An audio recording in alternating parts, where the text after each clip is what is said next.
ଆରେ ମା ସୁନୁ, କଣ କରୁଛୁ? ଖାଇଲୁଣୁ? ଖାଇଲୁଣି ନା ନାଇଁ ଲୋ? ହଁ ମମି ଖାଇଲିଣି। ମୁଁ ବସିଥିଲି ଏମିତିକା। ଆଉ ତମେ କଣ କରୁଛ? ଖାଇଲଣି ନା ନାଇଁ ତମେ? ଆରେ ମା, ଦୀପାବଳିରେ ଆସୁଛୁ ତ ତୁ? ଆମେ ସବୁ ଜଗିଛୁ ତମ ପାଇଁ। ବାପା ନାଇଁ ମମି, ମୋର ଛୁଟି ନାହିଁ କି ଆଙ୍କର ବି ଛୁଟି ନାହିଁ। ଆଉ ଦେଖ ତମେ ସବୁ ଦୀପାବଳି ମନାଅ, ମୁଁ ତ ପର ଘରର ବୋହୂ ହେଇଗଲି। ଆସିବୁନି କିଲୋ ମା? ବାପା କେତେ ତୋ ପାଇଁ ବାଣ ଆଣିକି ରଖିଥିଲେ। ସବୁ ବର୍ଷ ସୁରୁସୁରିଆ ବାଣ ଫୁଟଉଥିଲୁ ବୋଲି ବାବା ସବୁ ଆଗରୁ ଆଣିକି ରଖି ଦଉଥିଲେ। ଆଲୋ ମା, ଟିକେ ଦେଖେଲୋ ଛୁଟି।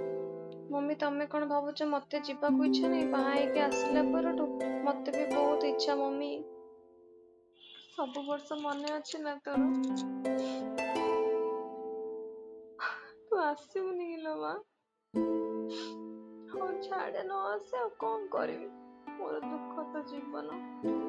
ହଉ, ସତରେ ମୋ ଝିଅଟା ବାହା ହେଇକି ପଳେଇଲା। କେଡେ କଷ୍ଟ ନୁହଁ? ଝିଅ ବାହା ହେଇକି ପଳେଇଲି। ସବୁ ମାଙ୍କୁ କଷ୍ଟ। କୋଉ ପର୍ବପର୍ବାଣିରେ ଆଉ ସେ ଆସିବ?